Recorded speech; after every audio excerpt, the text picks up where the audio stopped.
Olá, pessoal! Sejam bem-vindos a mais uma aula de Química. Eu sou a professora Sabrina e junto com o professor Almeida a gente preparou essa aula bacaninha para vocês. Eu espero que vocês gostem. Nós estamos falando sobre bioquímica, né? Nós já começamos a falar sobre esse assunto, fizemos aquela introdução, falamos sobre os lipídios, lembram? Que eles não são considerados polímeros. Falamos também sobre os carboidratos, que esses sim são considerados polímeros naturais, assim como as proteínas, que foi assunto da nossa aula passada. Hoje, na nossa aula de número 42, nós vamos continuar falando sobre macromoléculas. Só que hoje nós temos umas moleconas para apresentar para vocês. Hoje nós vamos falar sobre os maiores polímeros naturais que existem. Para você ter uma ideia de como essas biomoléculas são grandes, os nossos lipídios, carboidratos e proteínas são tímidas versões de miniaturas de moléculas perto das macromoléculas que nós vamos conhecer na aula de hoje. Então vamos lá para a gente conhecer quem são essas moléculas tão grandes assim que vamos trabalhar na aula de hoje? E são os ácidos nucleicos. Talvez vocês já tenham escutado sobre eles lá na disciplina de biologia. Se ainda não, vocês irão ouvir sobre eles lá também, porque é um assunto muito abordado. E essas macromoléculas são muito importantes para a gente. Para vocês terem uma ideia, nós vamos falar um pouquinho sobre as funções delas no nosso organismo e vocês vão poder perceber o quanto estas moléculas são importantes. Mas antes disso, vamos lá para a gente conhecer a habilidade da aula de hoje. Como habilidades nós temos reconhecer os componentes principais dos alimentos, carboidratos, lipídios, proteínas, suas propriedades, funções no organismo e suas transformações químicas. E agora sim, vamos ao que interessa, aos ácidos nucleicos. Como eu já tinha dito, eles vão ser macromoléculas, né, formadas por sequências de nucleotídeos, especializadas no armazenamento, na transmissão e no uso de informação genética. Olha aqui, ó, elas são macromoléculas que são formadas ali por várias sequências de monômeros que nós chamamos de nucleotídeos. A importância delas está no armazenamento, transmissão e uso de informação genética. Que macromoléculas são essas? Será? Vocês já sabem? A gente está falando de genética também aqui. Quais são as biomoléculas que têm a função de armazenar, de transmitir e de fazer uso de informações da nossa genética, do nosso genoma? Vocês já estão pensando aí quem são essas macromoléculas? Então vai pensando que se você estiver pensando no mesmo que eu, é isso sim, são elas sim. Mas vamos lá para a gente conhecer um pouquinho mais sobre os ácidos nucleicos para depois vocês verem especificamente de quem nós estamos falando. As moléculas dos ácidos nucleicos, né, são as maiores e mais complexas encontradas nos organismos vivos. São polímeros, na realidade são poliésteres. Lembrando, poli é muito, né? Então nós temos aí uma molécula que é formada pela ligação de muitos ésteres, que tem papel fundamental em relação à vida. Estou dando dica aqui para vocês. Ácidos nucleicos são fundamentais para os nossos organismos. Mas vamos ver como que foi descoberto? Será que sempre se soube sobre a existência dessas moléculas tão gigantes? Já que se a gente parar para pensar, elas são maiores do que as proteínas, e nós vimos que proteínas são sequências infinitas de aminoácidos. Mas quando será e quem foi que descobriu a existência desses ácidos nucleicos? Aqui nós temos que a existência dos ácidos nucleicos, ela foi estabelecida em 1869 por Friedrich Miescher, que ele analisou células encontradas no pus. Ele observou uma substância com 3% de fósforo, algo incomum nas substâncias orgânicas que eram conhecidas na época. Então, o que ele fez? Ele foi estudar. Ele observou a fundo essas células, né? E ele denominou que essas substâncias, que eram uma mistura de 3% de fósforo, elas eram nucleínas, né? Em alguns anos ele conseguiu provar que elas pertenciam a uma nova classe de substâncias encontradas nos seres vivos. Aí você pensa, mas eu tenho que estudar essas substâncias na química orgânica também? A gente não estuda isso lá na biologia? Gente, temos que parar com esse conceito de cada disciplina na sua caixinha, tá? Nós estamos estudando a bioquímica dentro da química orgânica porque elas são compostas, essas moléculas são compostas por funções orgânicas. Todas elas têm na sua estrutura o carbono, oxigênio, hidrogênio, algumas nitrogênio. Então, elas são importantes no estudo da biologia e no estudo da química, sim. Por isso o nome é bioquímica, química da vida. E nós vamos estudar, sim, essa unidade. Uma boa parte dela é voltada para essa parte da bioquímica. E não pensem que não é importante, que não cai no Enem. Cai. E às vezes você tem lá uma macromolécula, ou uma parte de uma macromolécula de ácidos nucleicos, lá o Enem pode botar para vocês uma parte dessa macromolécula, você vai olhar e pensar, é biologia. E a questão pode perguntar para você simplesmente quais as funções orgânicas que podem ser identificadas naquele composto.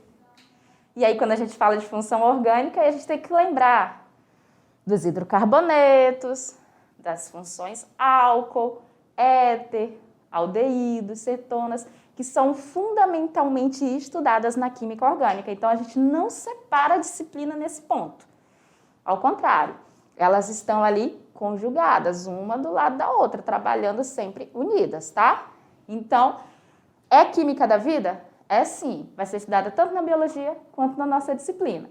E os ácidos nucleicos, quando vocês verem as duas principais moléculas que compõem eles, você vai entender o porquê que eu estou falando de biologia também. Mas vamos continuar lá na nossa aula para a gente entender melhor sobre essa descoberta dos ácidos. Bom, como se tratava de uma substância de caráter ácido e que estava presente no núcleo das células, ele passou a chamá-la de ácido nucleico. Quem são os ácidos nucleicos? Só existem dois tipos de ácidos nucleicos. Um deles é o DNA. Aí você para, professora, por isso que a senhora estava falando tanto da biologia. Porque quando a gente estuda DNA, a gente estuda genética lá na biologia. Isso. Mas aí agora você sabe que o DNA é um ácido nucleico e ele é importante no estudo da química orgânica porque ele apresenta funções orgânicas na sua estrutura. Ele vai ser uma sequência de monômeros com funções orgânicas que vão se ligar infinitamente, várias vezes, para formar essas duas macromoléculas. O DNA, ele é conhecido também como ácido desoxirribonucleico, que ele é um ácido, né? Ele tem um caráter ácido, e ele sempre vai ser encontrado no núcleo das células, tá? Por isso, ácido nucleico. Qual é a outra molécula de ácido nucleico que vai existir? Nós vamos ter o RNA, que é o ácido ribonucleico, né? Se você for observar, há uma diferença entre o ácido ribonucleico e o nosso ácido desoxirribonucleico. Aqui nós temos duas fitas que fazem a junção, né, dos nossos ácidos. aonde nós vamos ter ali a sequência de ligações e essas duas fitas elas vão se unir formando o que nós chamamos de dupla hélice. Já no nosso RNA, nós vamos ter a presença de uma única fita. E essas duas macromoléculas, elas desempenham funções bem diferentes uma da outra, tá? Elas são amplamente importantes, todas as duas, só que têm funções bem específicas. O DNA, ele é responsável pelo armazenamento codificado das informações genéticas de cada indivíduo.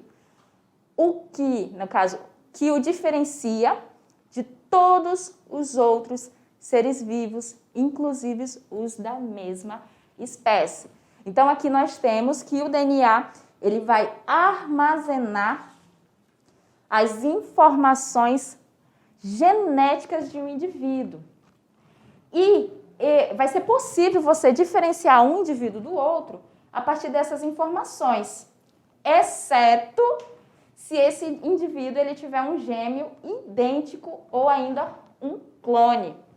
Em outras palavras, o DNA ele constitui uma biblioteca de dados que contém todas as informações ligadas à hereditariedade. Então, você pode aí já ir imaginando que o meu DNA, ele é totalmente, as informações que contém nele são totalmente diferentes do seu. E aí o que acontece? Existe a possibilidade de outra pessoa no planeta ter o mesmo DNA que o meu? O mesminho? A gente consegue identificar familiaridade, né, a partir do DNA, mas idêntico só ocorre em situações da pessoa ter um clone ou um gêmeo idêntico, né? Em todos os sentidos. Aí o DNA vai ser igual. Ah, professora, eu sou o gêmeo com meu irmão, mas a gente é de placenta diferente, nós somos diferentes, então vocês não vão ter DNA iguais, tá? Vocês não vão ter o mesmo DNA. Um exemplo, eu conheço eu conheço irmãos gêmeos que eles são idênticos em tudo, né? Eles dividiram a mesma placenta, eles são idênticos. O DNA deles vai ser o mesmo. Para você ter uma ideia de como isso é bem interessante, até meio louco, se um deles for pai de alguma criança e você quiser identificar a paternidade pelo exame de DNA, e esse daí dissesse, não, eu não vou assumir. Só um exemplo, tá, gente? Eu não vou assumir. Quem assumiu o outro, não tem como identificar que isso possa ser falso, porque o DNA genético deles lá vai ser igual, vai ser o mesmo. E é muito interessante isso. Já para cada um de nós vai ser totalmente diferente, mesmo nós todos sermos da espécie humana. Tranquilo? O que mais que nós temos aqui sobre o DNA? Vamos lá, continuando?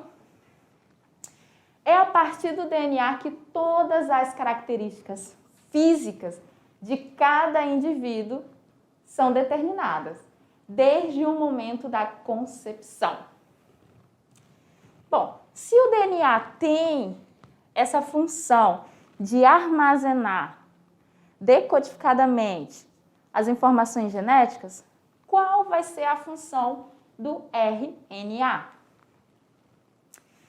Aqui no RNA, o que nós vamos ter? Quais as funções dele? Ele vai transcrever, ou seja, ele vai reproduzir as informações pelas células do organismo, né? Essas informações que ele receber das células do organismo. Ela não está decodificada, então ele vai transcrever, ele vai retirar as informações e vai reproduzir elas. O que mais que ele vai fazer? Ele vai sintetizar as proteínas e também identificar a sequência de aminoácido que deve ser formada. Então, o RNA ele também tem funções bem específicas, né? O que eles vão fazer? Eles vão estar diferenciando, né, essas informações que as células vão trazer e vai decodificar elas, vai transcrever. Ao mesmo tempo, eles vão estar sintetizando proteínas.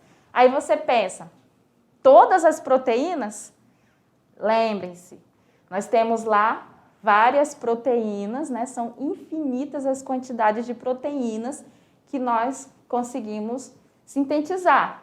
Mas existem alguns aminoácidos específicos que o nosso organismo não sintetiza, né? Que são os essenciais. Então, a gente sempre tem que lembrar que esses essenciais a gente tem que ingerir, até mesmo para o RNA poder fazer as funções distintas dele. Tranquilo? Tranquilo. Então, vamos lá, continuando.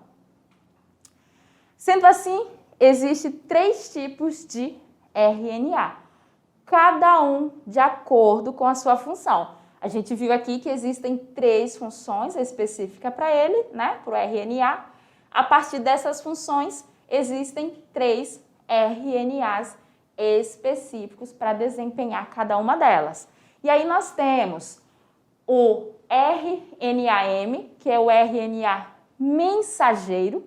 Ele vai transcrever parte do DNA e levar a mensagem contida nelas, lá do núcleo, para o citoplasma.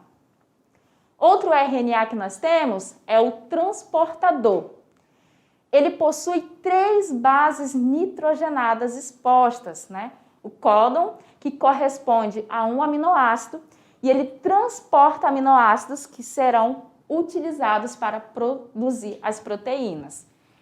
Lembrando, sempre é bom lembrar, proteínas, elas são formadas por sequências de aminoácidos. Então, se o RNA ele vai sintetizar essas proteínas, ele vai sintetizar a partir de quem? De aminoácidos. Então, ele vai fazer o quê? Ele vai pegar esses aminoácidos, vai transportar e depois vai fazer a produção das proteínas. Tranquilo? E tem mais um RNA para a gente conhecer, né? Que é o RNA ribossômico. Vamos lá? Ele vai participar da construção dos ribossomos. Eita, professora, tanta informação, né, gente? É muita informação. A gente já viu que o DNA e o RNA são macromoléculas, então você já entende que são moléculas grandes e que são os maiores polímeros naturais. Mas para ele ser um polímero natural, ele tem que ser constituído de moléculas menores, né? As molequinhas. Então, qual é a composição química dos nossos ácidos nucleicos? Em tese, a gente pode encarar as moléculas dos ácidos nucleicos como sendo formadas a partir de 3 tipos de compostos químicos, que são os chamados de nucleotídeos. Daí a gente tem o grupo fosfato, originários do ácido fosfato, pela perda de íons hidrogênio, né, H+, ou pela substituição de átomos de hidrogênios por grupos orgânicos. Quando a gente fala grupos orgânicos, pode ser etil, metil, propil, qualquer um desses grupos orgânicos que a gente já vem trabalhando. Qual é o outro? Uma pentose. Lembram lá nos carboidratos? Nós trabalhamos alguns monossacarídeos e nós vimos que existiam as trioses, pentoses e hexoses, que são diferenciados pela quantidade de átomos de carbono que aparecia naquele monossacarídeo. Uma pentose vai ser um monossacarídeo que tem 5 átomos de carbono. E uma pentose, ela é uma das moléculas que constitui os nossos ácidos nucleicos. E a terceira, nós temos uma base nitrogenada, que são moléculas cíclicas que contêm o nitrogênio. Agora, vamos aqui no exemplo para a gente entender como que funciona. Olha só, nós temos aqui os nossos nucleotídeos, que são os que compõem os nossos ácidos nucleicos. Se você for observar, nós temos aqui a base de rosinha lá em cima, né? O nosso grupo fosfato no centro, gente, olha lá, o pezinho no centro. E nós temos a nossa pentose também. Tranquilo? Então, como é que vai ser montados os DNAs e os RNAs? Esses grupos, eles vão se ligando, né? formando uma sequência, né, uma logística, uma sequenciazinha, que vai dar origem às nossas proteínas. À medida com que eles vão se ligando, né, o nosso composto vai ficar cada vez maior, ele vai ter uma massa molar cada vez maior, o que vai permitir a existência dessa macromolécula.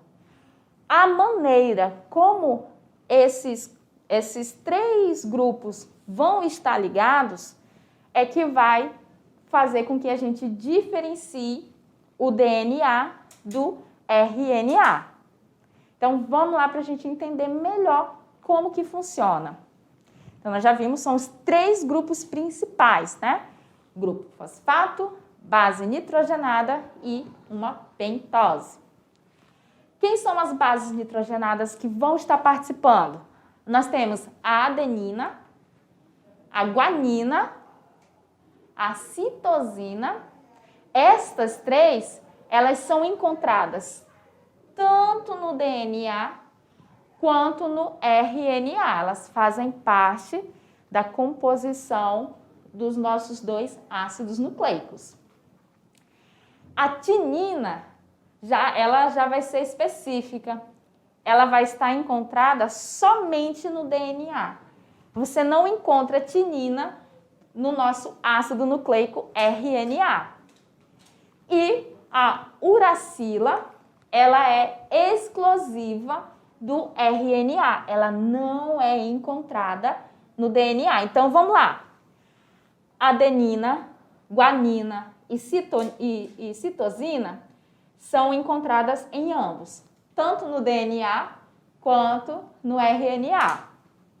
A timina, somente no DNA. E a uracila, somente no RNA. Então, a gente consegue já diferenciar pelas bases nitrogenadas quando a gente estiver falando do DNA e quando a gente estiver falando do RNA. Tem tinina?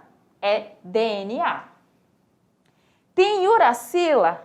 É RNA, porque elas são específicas para cada uma dessas bases nitrogenadas. Aí aqui a gente tem o exemplo, né, de uma base do DNA, primeiro exemplo, e da base aqui do RNA. Qual a diferença que nós temos aqui? Se a gente for observar, no dexribose, nós temos ali de azulzinho o hidrogênio. E na ribose nós temos uma hidroxila. É a única diferença, se você for olhar da estrutura dessa nossa base nitrogenada aqui, é a única diferença que nós vamos ter, né? E é aí que vai estar se diferenciando uma da outra, né? Essa pentose da outra pentose, que vai facilitar a identificação do DNA e do RNA. Tranquilo até aí, gente? Tranquilo, né? Então, vamos olhar aqui agora, mais especificadamente, sobre as macromoléculas do DNA. Nas estruturas do DNA existe uma longa sequência formadas por fosfato e açúcar, que é a desorribose, em que as moléculas das bases nitrogenadas estão ligadas às moléculas de açúcar. Então, olha só, nós vamos ter fosfato, açúcar, e se você for olhar, abaixo do açúcar nós temos a ligação com a base nitrogenada. Aí a sequência vai se repetir, fosfato, açúcar, base. Essa estrutura, né, essa parte da estrutura é denominada nucleotídeo. Quando a gente tem lá fosfato, açúcar e a base, nucleotídeo. Quando eu tenho o açúcar e a base, só o açúcar ligado à base, essa parte da estrutura é denominada nucleosídeo. Então, nós temos diferença na denominação da estrutura de acordo com a sequência de ligação. A sequência, pessoal, é a mesma. sempre vou ter o fosfato, açúcar, base. Fosfato, açúcar, base. Quando eu tenho os três ligados, fosfato, açúcar e a base, eu tenho nucleotídeo. Quando eu tenho açúcar e base, eu tenho nucleosídeo. Tranquilo? E aí essa é a frequência que a gente denomina fita de DNA. Então, essa sequência aí, ela vai ser enorme, ela vai se repetir diversas vezes. Fosfato, açúcar, base, fosfato, açúcar, base. Ela vai se repetir e uma única fita dessa, essa repetição única, nós chamamos de fita de DNA. Duas dessas fitas, quando elas se unem por meio de ligações de hidrogênio, que se estabelecem entre a base nitrogenada, adquirindo o aspecto de uma dupla hélice, tá? Duas fitas, quando elas se unem, aí nós temos a formação da dupla hélice. Na união dessas duas fitas de DNA, ocorre o estabelecimento de 3 ligações de hidrogênio entre citosina e guanina, olha só, e 2 ligações de hidrogênio entre a timina e a adenina. Então, olha só, aqui nós temos a guanina e a citosina. Elas realizam 3 ligações de hidrogênio. Você vê aqui do hidrogênio para o oxigênio na primeira linha, tem essa linha pontilhada. Está representando a ligação de hidrogênio entre eles dois. No meio, nós temos do hidrogênio para o nitrogênio, outra linha pontilhada, que é a segunda ponte ou a segunda ligação de hidrogênio. E aqui na terceira linha, nós temos novamente outra linha pontilhada, partindo do hidrogênio até o oxigênio. Então, entre a guanina e a citosina, nós temos um total de 3 ligações de hidrogênio.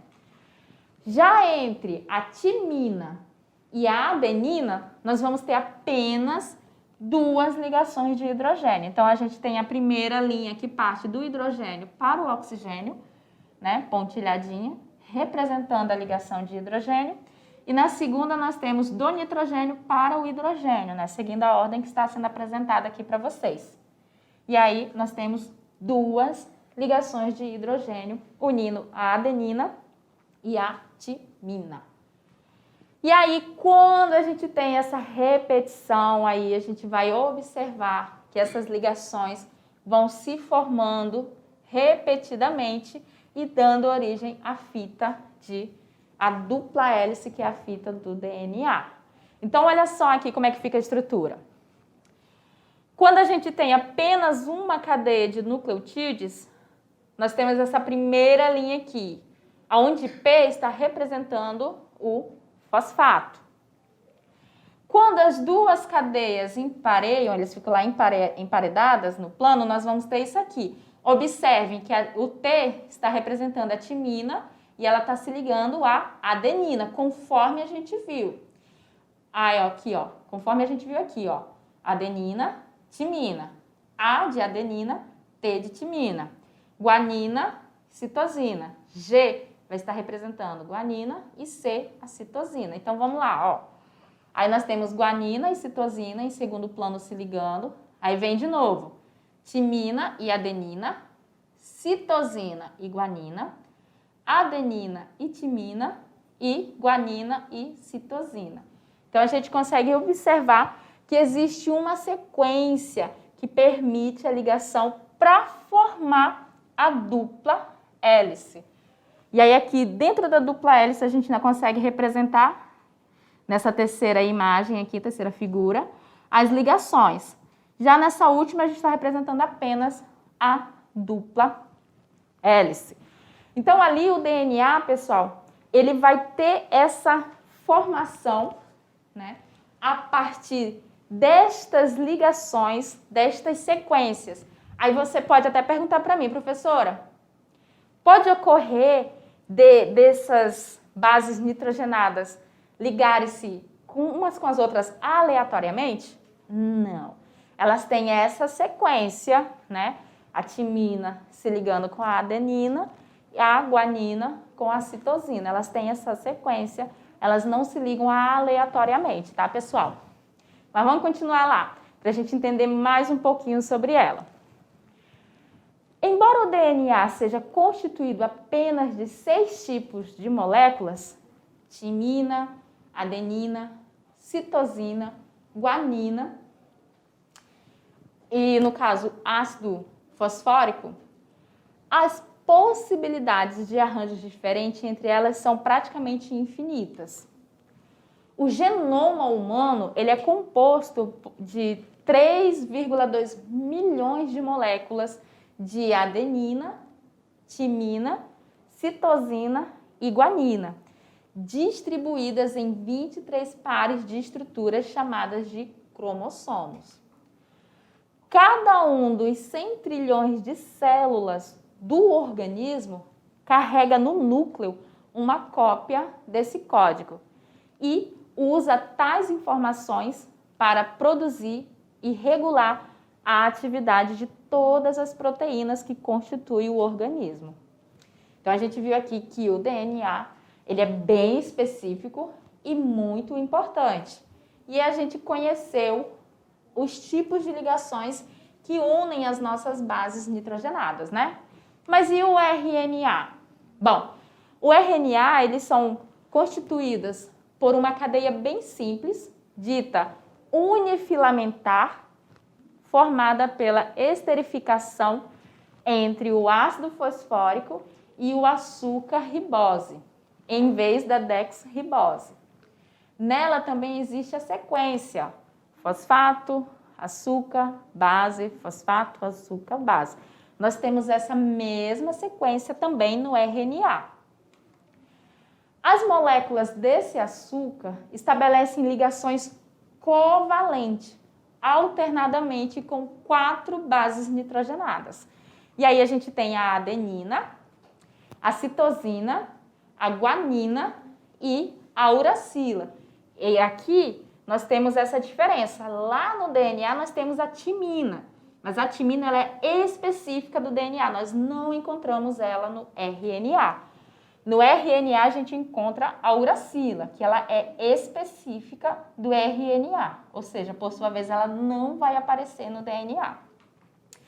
Então aqui a gente tem a uracila, né? Ó, se você observar a estrutura dela, nós temos uma carbonila, temos um grupo amina, né? 2 grupos aminas, e aqui a gente tem a ribose, que é a pentose que participa ali da composição do nosso RNA. Cada unidade base açúcar que se repete no DNA ou no RNA é denominada nucleosídeo. Cada unidade base açúcar, ácido fosfórico que se repete no DNA ou no RNA é denominada nucleotídeo.